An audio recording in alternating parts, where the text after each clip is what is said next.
This is our house, our northern powerhouse, our northern waterway, our super slow way, our broadband highway. And this is our day. This is the North's day. This is the North's way. This is our house, this northern songhouse. And these are our tales, our northern stories. Our North cannot fail. We are bound for glory, because this is our house, our northern powerhouse.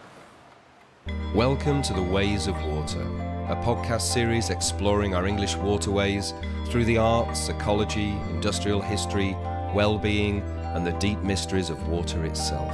Presented by me, David Bramwell, and with the occasional guest appearances from the inimitable John Shuttleworth and his neighbour Ken.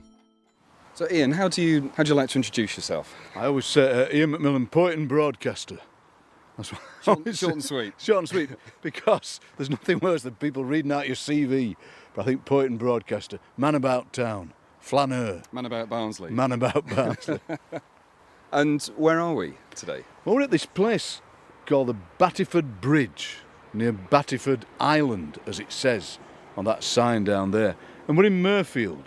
And Mirfield is one of those places that if you said to the people of Mirfield, I believe you're quite near Huddersfield, they'd go, no, we're not. We're in Mirfield.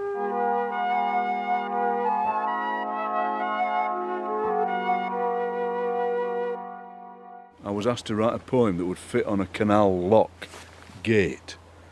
And I just thought, I was thinking about it. I was thinking of superhighway. I was thinking of the information superhighway.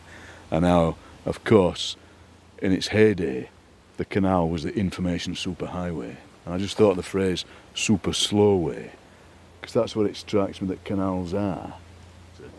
What I like about them is this, these moments when you're next to the water and it is a super slow way and it's a cliche, but the busy life seems to fall away. And the fact you've got all these things to do doesn't matter a bit. And that here you are, and as you're standing here, all the people who've ever been on the canal are kind of standing behind you, and you get a sense that you're at some kind of apex of history, which you're not really, but you think you are. That's what I like. That's what I'm enthusiastic about. Look at these. I wish we'd brought them back. These blackberries. Could have made blackberry and apple pie. Been a good year for apples though on blackberries. Wordsworth and Coleridge were, I believe, inspired by rivers, to use rivers as symbols for the human condition and the mind. I guess in the days before we'd use such words as conscious or unconscious.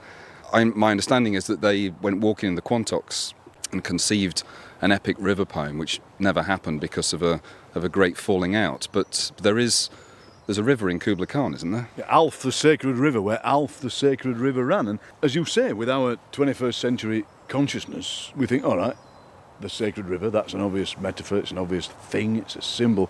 But they were inventing that idea, weren't they? They were inventing that idea of... Apparently they invented the idea of the landscape, didn't they? Because Wordsworth used to walk around with that square thing on a stick, like a rectangular monocle on a stick. And he would do that to frame the landscape, because the landscape was overwhelming. You didn't see an edge to it. It wasn't framed. But if he had this thing, he'd walk about and frame it. And he was the first one that maybe saw landscape as much as land, the idea of countryside as much as country, I guess. So yes, rivers featured heavily in their thinking, and what we're doing now, making symbols of the river, they were doing it afresh, I guess. Rivers have always been sacred, haven't they? They've always been powerful things in religion and in thought, but they were starting to think about that as poetry. It's really hard to think yourself back into what it was like before then, when you wouldn't go out into the countryside because it was frightening. It's like when they first invented trains and people thought they would go so fast that you'd die. They had this thing called fear of train death, where they thought if it went 20 miles an hour, your brain would explode.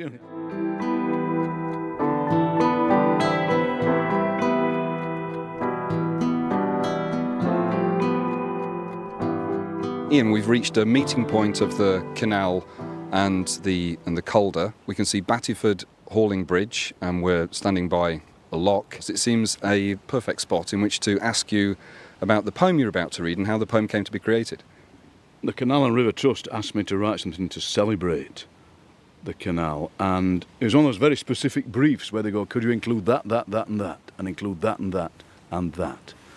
And I like that kind of brief. I don't like it when they go, put whatever you like. Take as long as you want. If they go, look, it's got to be this long, it's got to do this and this and this. So it's called Words on Water. A canal is a mix of fragility and strength, of ancient locks up and down the length and breadth of the north, and for what it's worth, they soon dry, wring 'em out, pairs of soaking socks, oh yes, pairs of soaking socks.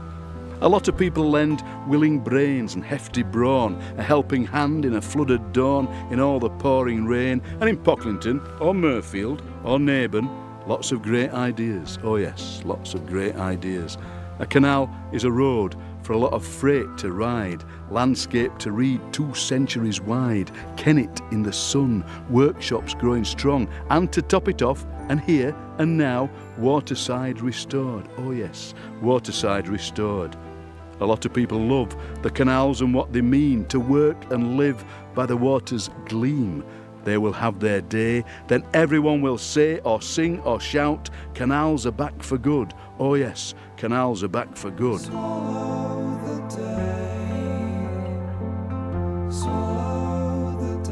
I like being populist and writing a thing that people might respond to, and also might respond to by saying, is that it?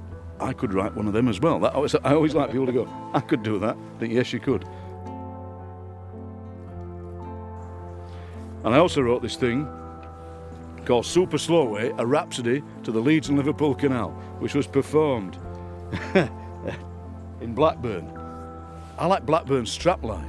Blackburn, as you go into Blackburn, it said Blackburn, a Lancashire town.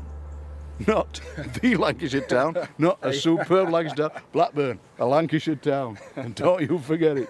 So I'll read a couple of bits out of this, because this was different kind of writing. This was writing for performance, writing for choirs, writing for people who would only get one chance to hear it. So this one was the opening chant. Towpath, narrow as my life path, towpath thin, towpath muddy as me heart path, towpath slip, towpath endless as me work path, towpath rain, towpath freezing as me mind path, towpath pain, towpath empty as me soul path, towpath smell, towpath you are just my word path, towpath hell. Because I had the idea that just going up and down that towpath would have been hell. You know, we romanticise it now, and it's nice to stroll here. Yeah. But to have been a child or anybody working, just hauling that thing, I think we forget, you know, these places were built on sweat and blood and tiny little wage packets. So that was the opening thing, where the kids strode in like that. Sadly, they strode in doing it at the same time as some people arriving late to the performance. So they're going, towpath, and the people are going, where's my seat? Lancashire.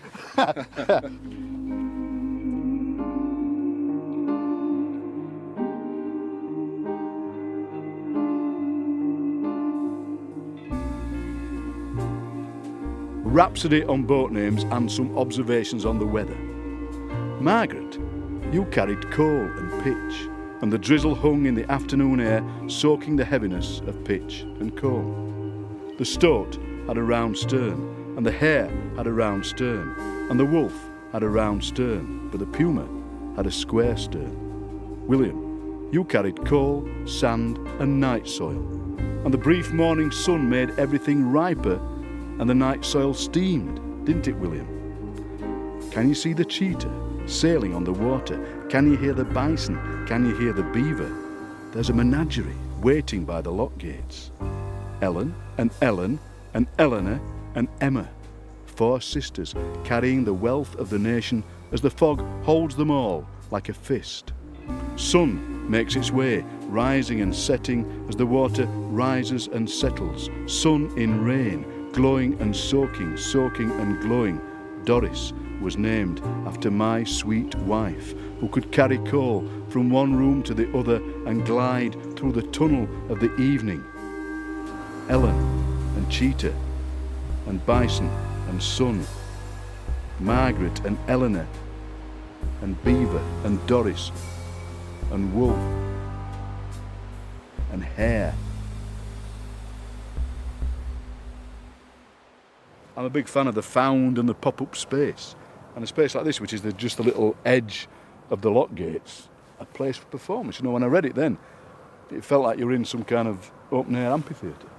Another thing for me within those poems is the sense of northernness, and at the risk of it being a cliche when we talk of what it is to be northern, there's something of a northern pragmatism, but romanticism and nostalgia and landscape that kind of. I think there is. I think you're right. It's exactly that. It's a combination of pragmatism, romanticism, and nostalgia for something that you're not quite sure it was, and you're nostalgic for something. And you feel that somehow, when you weren't looking, you looked over here because you thought you dropped something. Something was taken away. Yeah.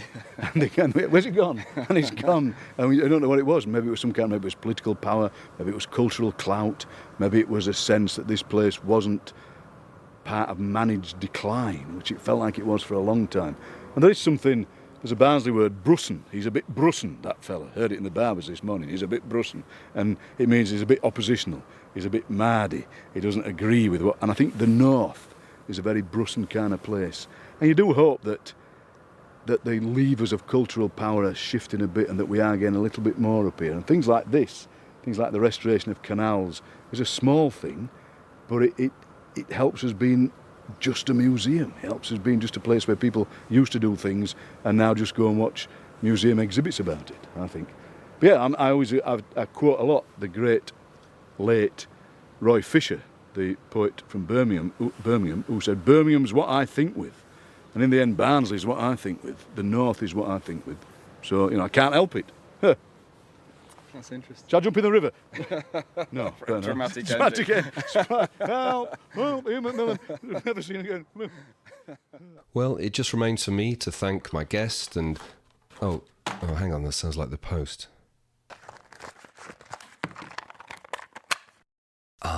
Another cassette from my old friend, John Shuttleworth.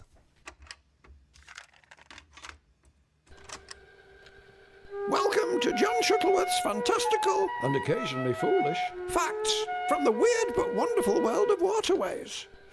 Thanks, Ken. You're welcome. In 1978, a British waterways dredging party working on the Chesterfield Canal pulled up a chain which had a lump of wood on the end of it. What was going on? Was it a toilet seat that had become entangled with the toilet chain? Oh, nice try, Ken, but incorrect. It was actually a plug for the canal. Oh, goodness. Yes, and once removed, the water between Whitsunday Pye Lock and Retford Town Lock gurgled away into the River Idle. What happened to the idiot who pulled the plug out? Thrown into the canal, I hope? Well, if he had been, he'd have hurt himself, for the canal was now empty. Oh, he'd have got a sore bottom. Bye-bye for now. Bye, David. Ways of Water was presented by me, David Bramwell, and with music by Oddfellows Casino. Find out more via drbramwell.com and check out Oddfellows Casino on Bandcamp, where you'll also find links to my album and book, The Cult of Water. Many thanks to all the guests in this series and to you, the listener. Watery blessings to you all.